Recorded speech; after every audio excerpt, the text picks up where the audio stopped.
Setiap orang punya hak, tinggal tergantung dirinya. Mungkin dia ketika dia menang karena penyanyi, tapi karena... kemudian dia jadi anggota DPR, dia belajar. Toh dia juga dilengkapi oleh staf ahli, tenaga ahli. Jadi jangan underestimate orang gitu. Kita beri kesempatan, nah itu lengkapi. Jangan sampai tenaga ahlinya adalah saudaranya, ininya. Ini yang harus kita cegah. Dan masyarakat juga punya tanggung jawab. Ketika memilih, itu harus punya tanggung jawab untuk mengawasi. Jadi masyarakat kan nggak peduli siapa yang terpilih dari daerah pemilihannya. Kemudian dia nggak peduli apa yang dia lakukan, karena apa? Masih terjadi.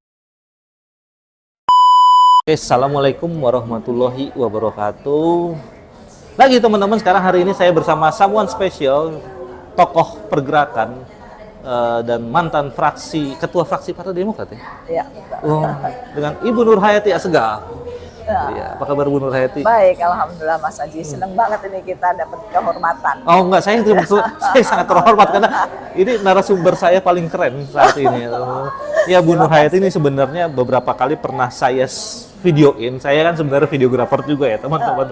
Ya ada di kontennya Bang Iksan dan Bu Kusnul sebenarnya. Sekarang ketemu lagi dan kita ada ngobrol-ngobrol sesuatu yang menarik, yaitu soal proporsional tertutup atau proporsional terbuka. Teman-teman bisa lihat video saya kajian tentang itu sebelumnya di atas ini ya. Proporsional tertutup atau proporsional terbuka.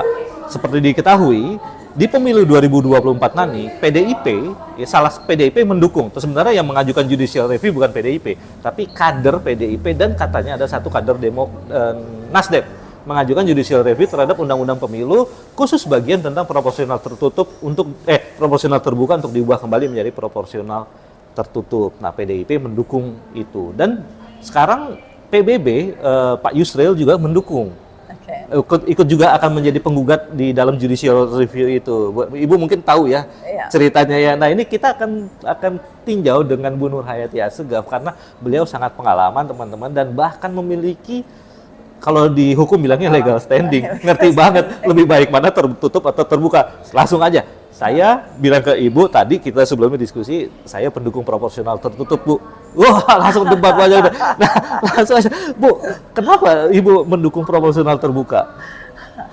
Jadi ini menarik ya. Menariknya begini, Indonesia ini mengalami demokrasi yang sebenar-benarnya demokrasi yang kita inginkan semua. Itu kan peristiwanya 98. Gitu ya. 98. Dan ini dari sebetulnya saya itu memahami ya sejarah bangsa kita itu, segala sesuatu itu dari anak muda.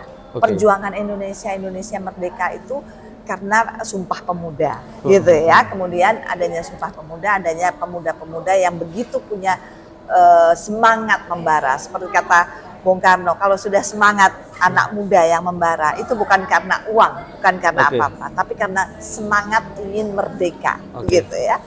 Nah, kemudian 98 sama kan, kita lihat ada kasus Trisakti dan lain sebagainya.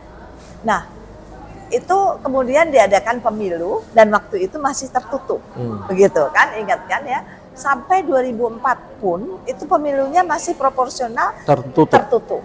Ya, jadi kita Demokrat sudah ikut pemilu. Bukan 99, 2004 udah terbuka. 2004 masih tertutup. Oh ya, oke. 2004 itu masih tertutup karena saya salah satu kandidat. Jadi saya masih tertutup 2004 ya. Jadi terus dirubah kan 2009 dirubah terbuka. Ya, jadi terbuka itu baru 2009. Nah, bagaimana demokrasi itu kan diartikan memang dibilang ada demokrasi musyawarah mufakat juga demokrasi gitu ya. Tapi demokrasi yang diinginkan oleh rakyat Indonesia itu apa? Demokrasi yang kita minta. Kalau kita bicara musyawarah mufakat itu demokratis ya, demokrasi.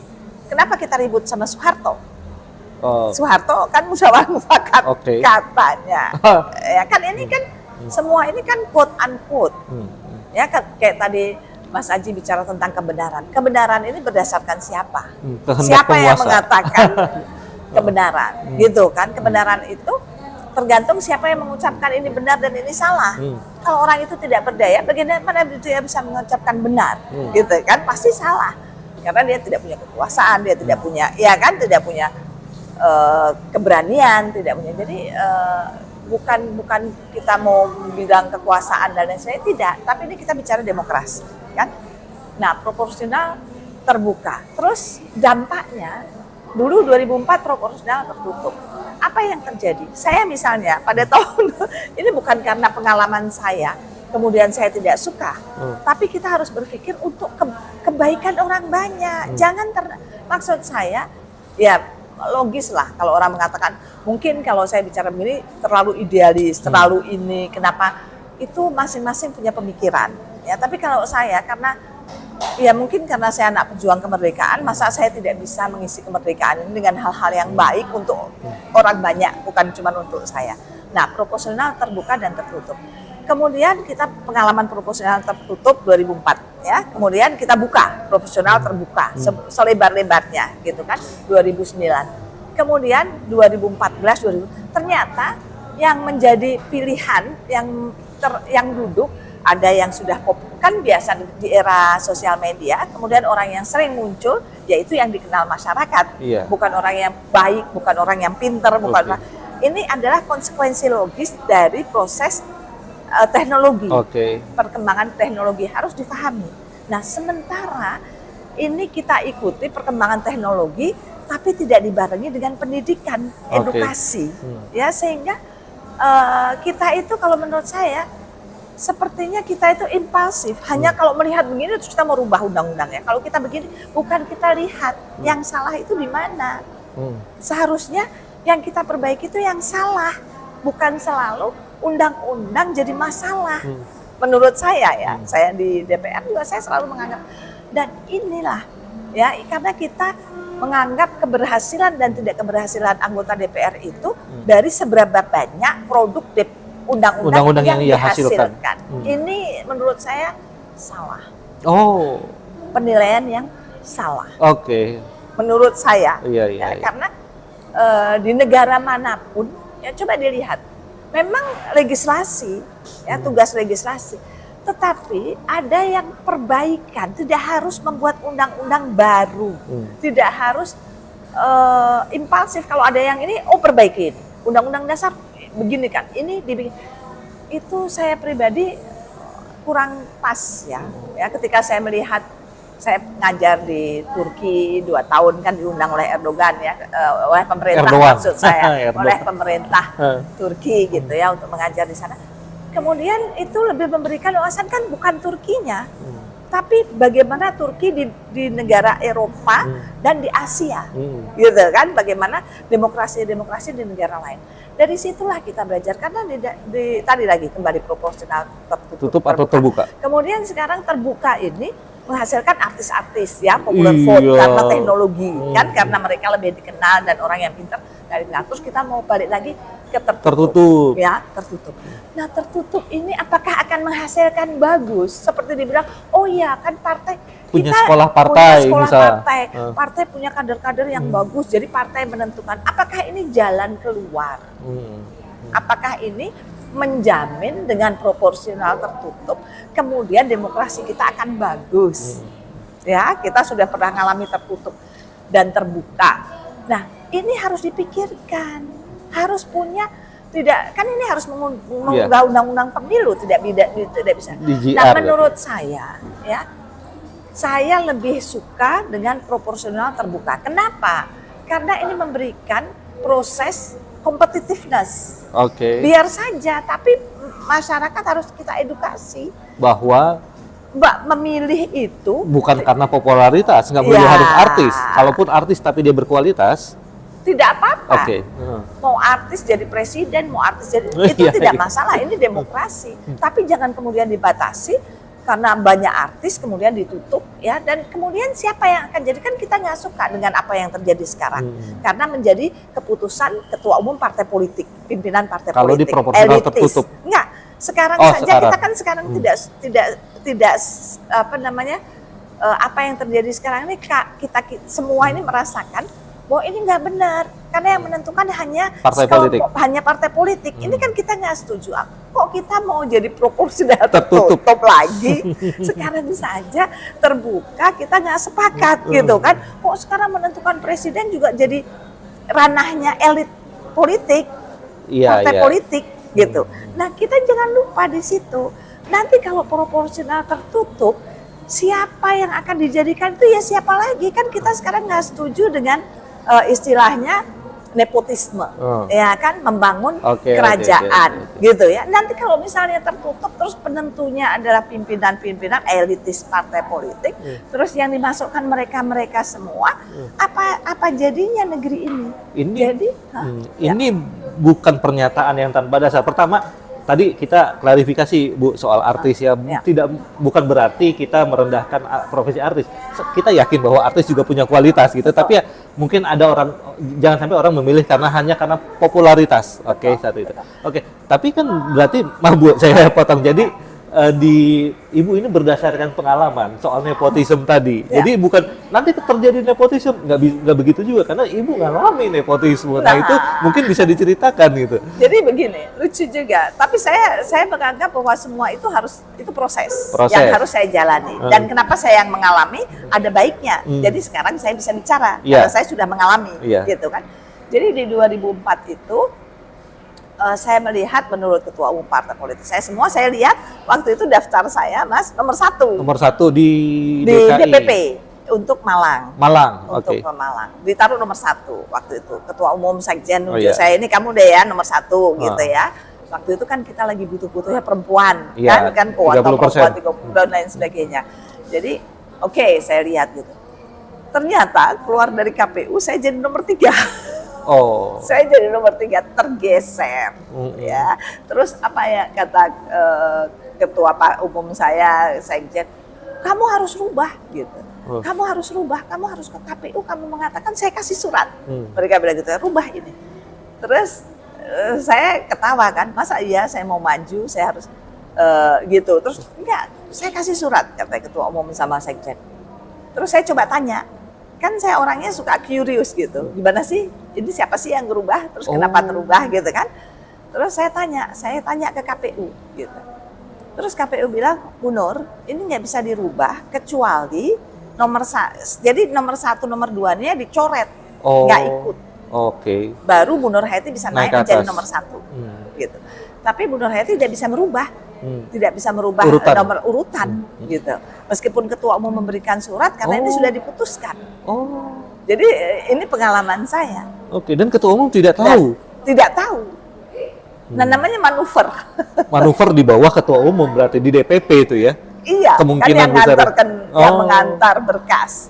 Ini berkas itu kan berubah. Mungkin ada nepotisme di sana ya. Nah itu ya sudah ini yang saya bilang lebih baik karena ini undang-undang, kita harus belajar. Ternyata KPU tidak bisa merubah kan kalau kita tidak bersetuju ya kan dengan siapa nomor 1 karena kita tidak tahu. Itu mungkin peraturannya seperti itu. Tapi yang jelas kuncinya mungkin ada nepotisme. Nanti yang akan jadi siapa? Coba kita lihat sekarang. Kita kan nggak setuju dengan apa yang kita sebut seolah-olah ya kan membangun kerajaan-kerajaan baru dalam lewat partai politik. Nah ini kan yang feodalisme malah, kekeluargaanisme, feminisme. Ini kan yang masih menjadi trending topik sekarang ini kan masih menjadi perbincangan. Kenapa kita sudah mau berubah lagi menjadi proporsional tertutup? Menurut saya, mari kita secara bijak menyikapi hal demokrasi ini. Menyikapi demokrasi yang dari rakyat untuk rakyat oleh rakyat. Tapi ingat, rakyat bukan segelintir orang yang bisa menentukan. Elitis, gitu. Jadi saya bukan elit, saya biasa ya. Kalau saya menganggap bahwa ini nggak benar, ya mari kita bersama-sama. Jadi lewat channel ini saya berharap, saya suka tadi bilang kan, saya anunya tertutup. Terus tadi gimana? Coba saya tanya. Kemudian. Sekarang giliran saya, kenapa saya prefer proporsional tertutup? Mungkin karena saya nggak pernah pengalaman juga masuk dalam daftar seperti Bu Nur tadi. Saya melihat ya beberapa partai yang saya kagumi, PDIP, PKS misalnya, mereka memiliki PKS misalnya, saya tahu dari zaman saya kuliah mereka memiliki sistem shell kaderisasi yang sangat baik sampai sekarang.